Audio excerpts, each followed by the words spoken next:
everyone, it's Kritika. Welcome back to my channel. I am in one of the smallest countries in the world and the smallest country in the EU. This is Malta. So Malta is a small island between Sicily, the south of Italy, and Tunisia. And it's actually a group of islands, so it's an archipelago. There's Malta, which is the main island, but there's also Gozo and Pinu, which I'm hoping to check out as well. But even though it's such a small country, it's packed with history and there's a lot to do over here. So I'm spending 5 full days here exploring this country, starting out with the capital city, Valletta, which is where I am right now. So I flew into Malta yesterday, and even though Valletta is the capital, not everyone who visits Malta stays here. So I'm staying in this city nearby called Slima, which is relatively cheaper than staying in Valletta and also has a lot to offer. To get from Slima to Valletta is fairly simple. You can just take ferries from there, which are very affordable, and the ferry ride is only 5-10 minutes, but it's so scenic. So that's what I did this morning. Took a very beautiful ferry ride to get here to Valletta. Got to the ferry terminal here and did a little tour on a tuk-tuk where they take you around the entire island in half an hour and sort of give you a glimpse of the city along with some history. So that was really nice. I'm staying at Novotel Slima, and this is my room. It looks amazing. It's a very comfortable and spacious room, and my stay here was organized by GT Holidays. They're a travel company based in South India, and if you're planning a trip to Europe or anywhere in the world, you should definitely hit them up because they can organize not just your stay and flights but also plan your itinerary and take care of all your travel needs for you. The plan for today is to just walk around and get a feel of Malta and Valletta. Valletta, by the way, is a UNESCO World Heritage Site, and I have a walking tour booked over here. Also have a very interesting dining experience booked for later today, so I'm excited for that. But first things first, gonna go get some food now.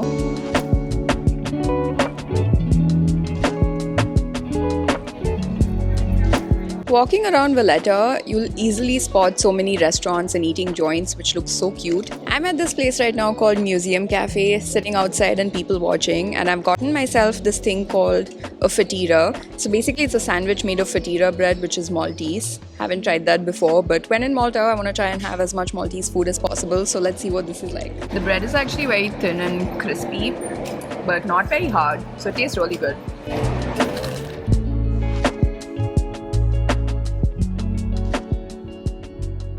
So Malta has a very interesting mix of cultures, which you can see in their architecture and the food and everything over here. And that's because over the years, they've been ruled by so many different people. So the early settlers in Malta were the Sicilians, but since then, they have been ruled by the Phoenicians, the Romans, the Arabs, the Normans, French, and finally the British. So you can actually see such an interesting mix of cultures here. In fact, even the language Maltese is, I think, 60 to 70% Arabic. And it's also got a mix of English and Italian, which I thought was very interesting. But in Malta, you can kind of get by with English, which is convenient because, like us in India, they were also a British colony. Next up, I'm at this place called Upper Baraka. So there are 2 free-to-visit gardens here, Upper and Lower Baraka. And every day at 12 and 4 p.m., there's a cannon firing that happens, which you can view for free from here. So walking up to check that out. Oh my God, look how many people there are over here.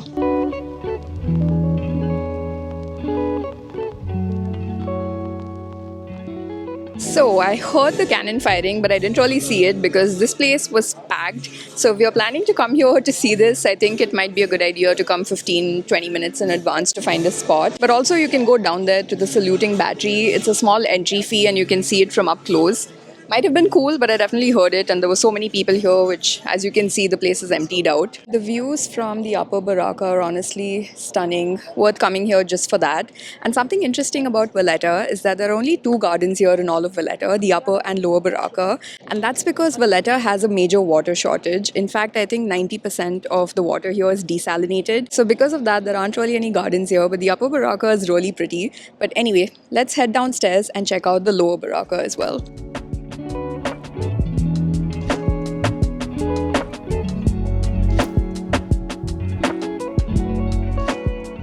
This here is the Lower Baraka, and I think I prefer this to the Upper Baraka mainly because it's a lot less crowded. It does seem a bit smaller as well, but the views from here are stunning. So spend most of today just walking around, but about to do some more walking because my walking tour is just about to start. So gonna make my way to the center of the city, and I'm really looking forward to this walking tour.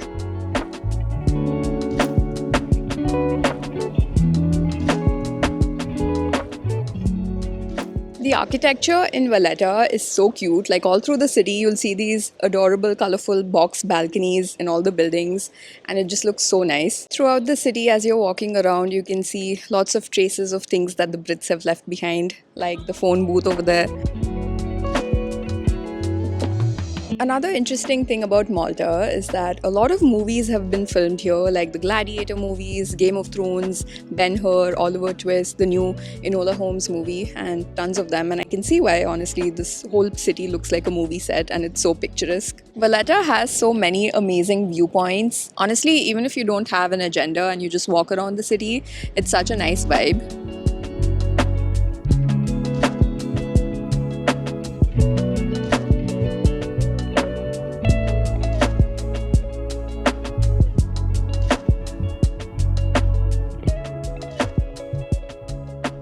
Just did a walking tour and it was quite nice. We got to see a lot of the city, but something to keep in mind is that Malta is very hilly, so you will have to go uphill and downhill quite a bit. But anyway, for dinner tonight, we're going to this place called Lagoon, which is very highly recommended. It's a Michelin guide restaurant and they do a 7-course tasting menu both for lunch and dinner with a wine pairing. So that's what I'm going to be having. This place gets reserved way in advance, so you need to make a reservation and also let them know your preferences. So I've told them I'm vegetarian. So let's see what food they have in store for me.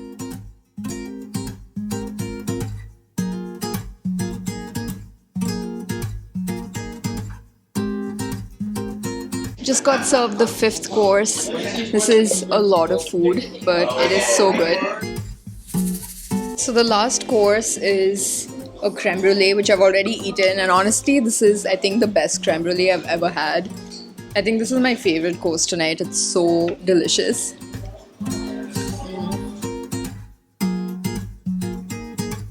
This here is the waterfront of Valletta. Lots of eating joints here. That dinner was amazing, but honestly, it was just way too much food. But overall, the experience was amazing. The place itself is very cute, and I got to try different Maltese dishes, which was great. The price for this tasting menu for dinner is around 48 euros. Lunch is cheaper, and I think it's only 5 courses. Because I also did the wine pairing, overall it ended up being like 100 euros per person, and I definitely recommend it. But anyway, gonna take a ferry and head back to Slima now, and see you all tomorrow. Good morning, everyone. It's a new day in Malta. And today we took a boat early this morning and made it to the island of Gozo, where we'll be spending today and tomorrow. So like I mentioned, Malta is an archipelago. So Gozo is one of the popular islands that a lot of people do only a day trip for. But when I was researching Malta, people seem to recommend spending a night here, which is what we're doing. The boat ride was 45 minutes long, 7.5 euros for the ticket. Just made it to Gozo, and it's quite a big island. So what we've decided to do is do a hop-on, hop-off tour, just so we can get around the island, see some things, get off. And also our pass covers tickets to some of the heritage sites. It runs every 45 minutes, and I don't think it's possible to cover everything in a day. There's so much to see. So let's see how much we're able to cover. This here is the ferry terminal. Just got on our bus. Head for the sun, follow your footsteps, edge of the world, right to your doorstep home, anywhere you wanna go. This here is Victoria, the capital of Gozo. So far, Gozo looks very interesting, not like what I'd imagined. It's not as developed. I mean, Victoria is, but the landscapes are just very different from Malta.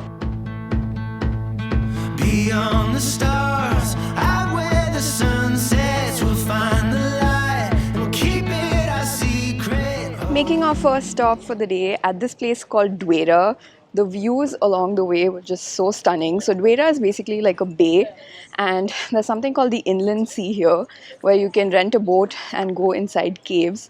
So walking up to where I think the inland sea is, and hopefully we'll be able to do a boat ride. Something annoying about this hop-on, hop-off thing is that there are buses only every 45 minutes. So there were some stops along the way which I wouldn't have minded checking out if it was like a 15-20 minute stop. But since it's a 45-minute commitment, I didn't get off anywhere else. But anyway, looking forward to the inland sea. Anywhere you wanna go, down any road, anywhere you wanna go, I'll show you my world, oh, world,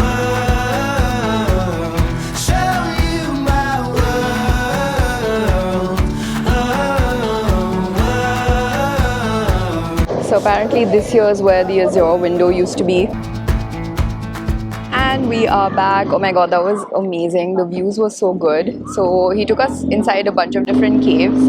One of them was called the Blue Grotto, and there's a Blue Grotto in Malta as well. So now that we've seen this, I don't know if that's worth doing. But yeah, this was just amazing. Outrun the dark, keep our eyes open, mountains we cross, sail every ocean. Our next stop today is this behind me, Pinu, which is the most sacred shrine over here in Gozo. The bus thankfully makes like a 5-minute photo stop here, so just checking it out from outside. For religious places, you do have a dress code, so you can't wear shorts. You need your knees and shoulders to be covered. I'm wearing shorts, so I can't go inside. But the cathedral itself is so beautiful from outside. Let's hop back on to the bus. Anywhere you wanna go,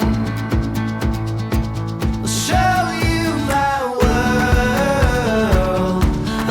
It's pretty cool that the bus is elevated, so you can actually drive past people's balconies.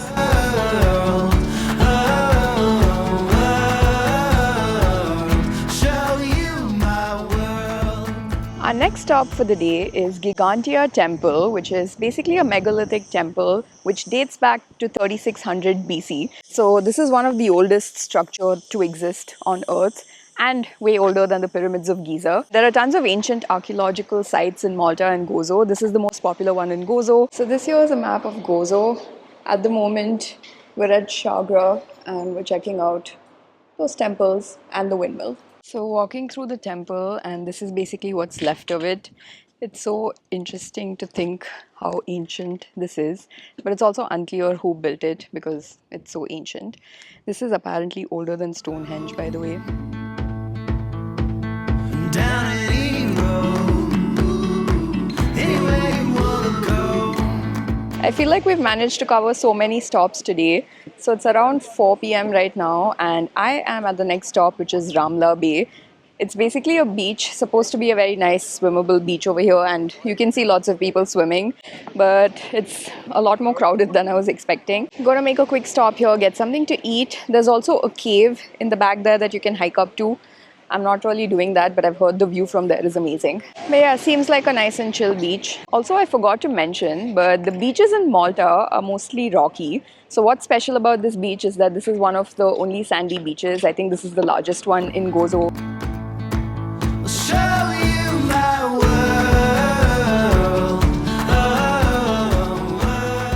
After a long day of exploring, we've made it to Victoria, which is the capital of Gozo. The locals here still refer to it by the old name, which is Rabat. But it's quite a cute and quaint little town from what I can see so far. Just walking up to our hotel. The hop-on, hop-off bus is actually quite a great way to explore this island, because unless you're renting a car, it is quite difficult to get around and the cabs are expensive. So this is a good way to commute. They also give you earphones and there's like a commentary going on about the different spots that you see. So overall, I quite enjoyed it. The only downside is that in the end, I thought the bus itself will drop us to Victoria, but it ended at Mjar, which is where the ferry terminal is. But nevertheless, took a public bus and made it to Victoria, which was quite convenient. It was only €2.50 per person. Just checked into our room, and the walk to this place was just so scenic. It looked like you've stepped into a fairy tale. And this place itself is basically a 900-year-old house that's been converted into like a hotel slash Airbnb. And it looks so cool. It kind of feels like you're living inside a cave. Let me give you a tour. This here is the entrance to our room. Got a nice sitting area. And that is the bed. And I love how rustic this place looks. I'm really glad we're spending a whole night in Gozo, and I can't wait to walk around in the morning because the streets here look so cute. Good morning, everyone. It's a new day in Gozo, and I'm so glad we stayed here overnight because I don't think you can do justice to this place in one day. And for me, I think I only really got the vibe of the place when we walked around in the evening in Victoria. And we went to this really nice square for dinner, sat outside and had amazing food. And even though Victoria is such a small town, it's full of like great eating joints, cafes like the one I'm at right now. This is Victoria Central, and I'm gonna grab a quick breakfast over here and explore Victoria.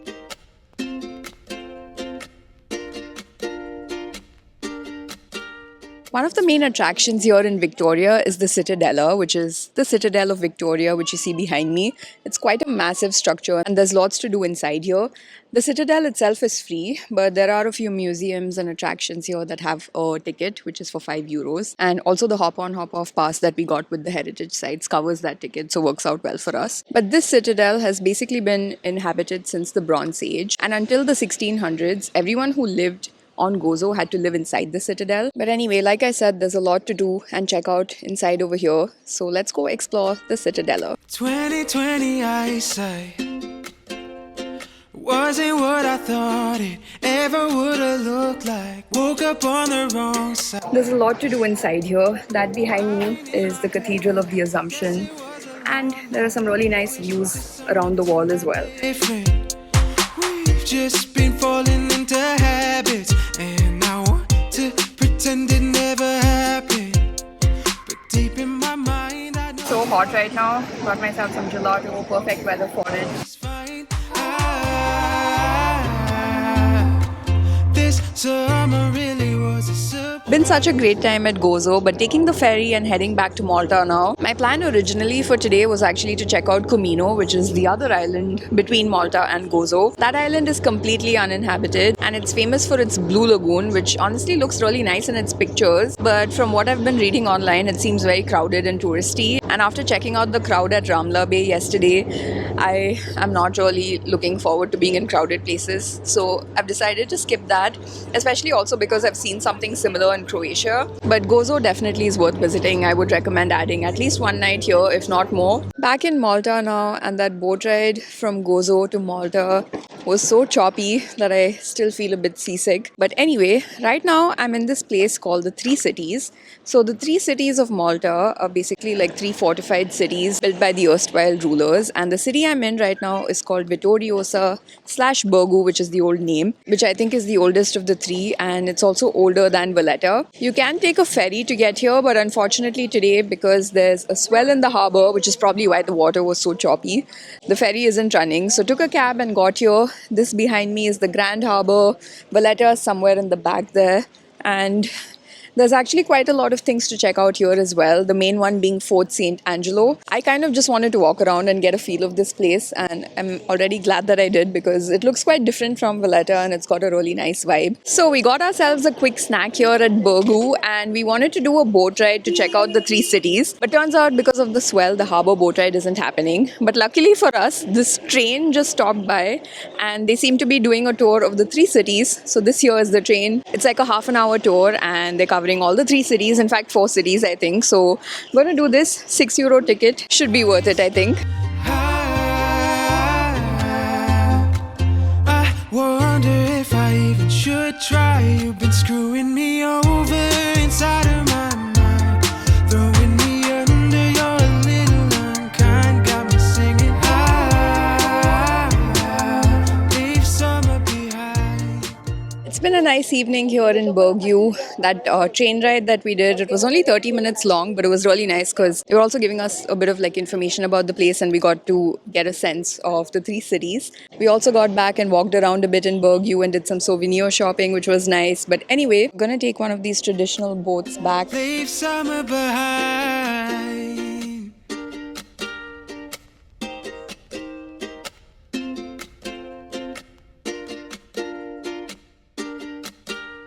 It's a new day in Malta and today we're exploring the medieval cities of Mdina and Rabat. So this behind me is the main Mdina gate, and if you watch Game of Thrones, a lot of it was filmed over here. In fact, this gate here was shown to be the entrance to King's Landing. So this actually used to be the capital of Malta before Valletta for the longest time. And back in the day, Mdina used to be known as the Silent City because the nobility used to live here. So out of respect, people would remain silent. But you kind of get that vibe today as well. It feels a lot quieter than the other places I've been to here.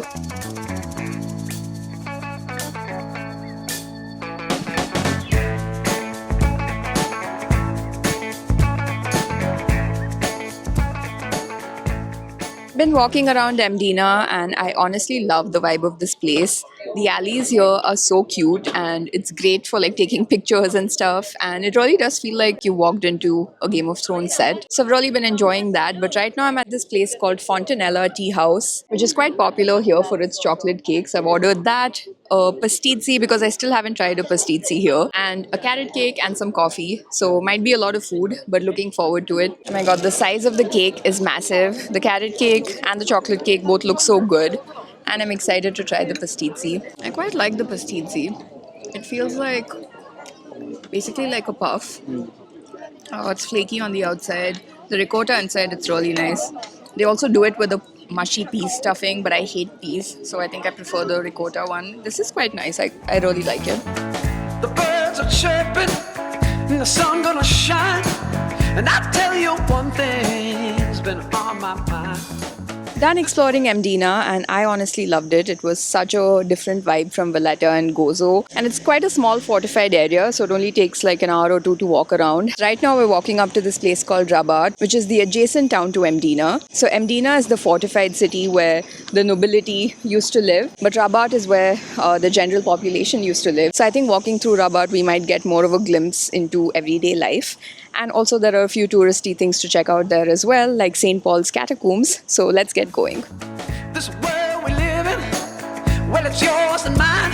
Let's make it brighter while we got time. We are people that... Something you may have noticed about the buildings all throughout my vlog are that they're this distinct yellowish color, and that's because all the buildings here are made, most of them, the historic ones, are made of this limestone that is locally found here, which is why it gives it this natural color which looks really nice. People that make it happen. You and me just reach Just been walking around Rabat, and this also has a very cute and quaint vibe. I think honestly, of all the places I've been to on this trip, Rabat and Mdina have been my favorite just because they haven't been very crowded and the vibe is so different. But I wanted to check out the catacombs. Normally they're open until 7 p.m. but today they seem to be open from 7 p.m. to midnight because there's a museums by candlelight event happening, which I wasn't expecting, but I ended up buying tickets for that, and I'm not really sure what's going on, just sitting here, and there are all these vintage cars passing by. So looks like they're gonna have a vintage car exhibition. Genuinely don't know what's happening, but this is very fascinating.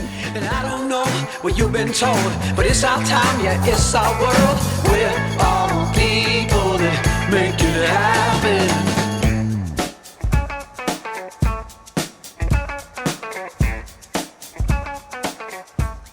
Lit by candlelight. Visit some of our historical landmarks here in Rabat.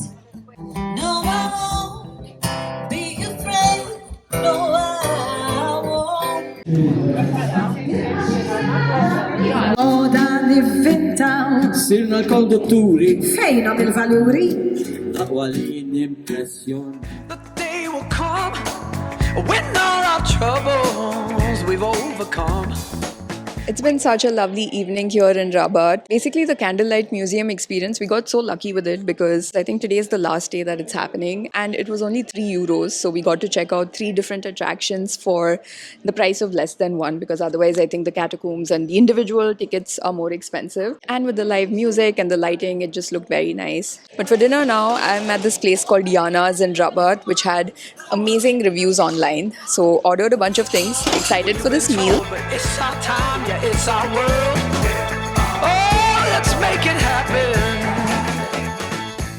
Good morning, everyone. It's our last day in Malta. I can't believe a week just flew by. This morning, we're starting our day by checking out the Blue Grotto, which is what you see behind me.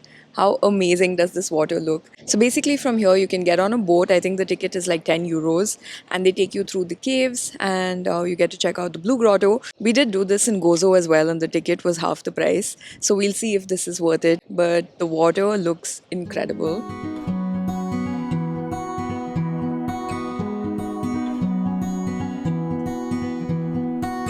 Staring out past the headlights, but I've got nowhere to run. Feels like I've been trying to find something, or am I looking for someone? Staring at the sky, looking for a sign.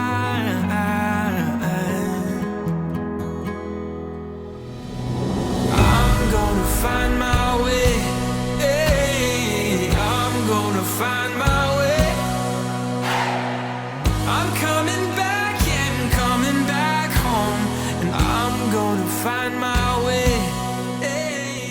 That was so beautiful. The boat ride was only like 20 minutes long. They take you inside a few different caves and the water was just glowing. It was so blue. So definitely worth doing. We did want to come a bit earlier, maybe like an hour earlier.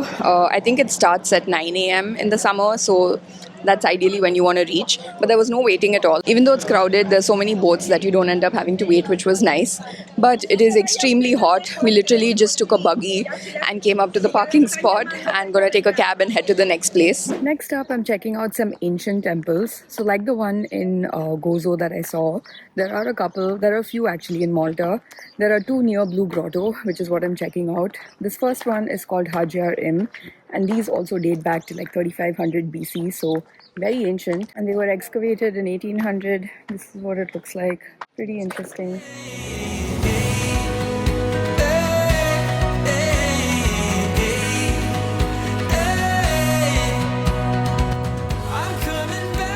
Walking up to the next temple now. It's called Mdina, and check out that view.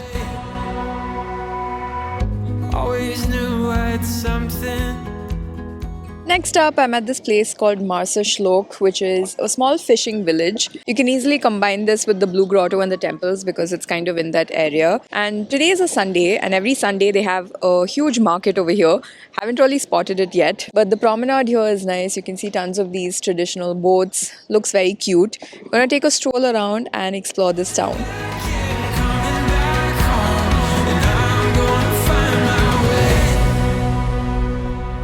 Just got lost, but I'm coming back home, and I'm gonna find my way.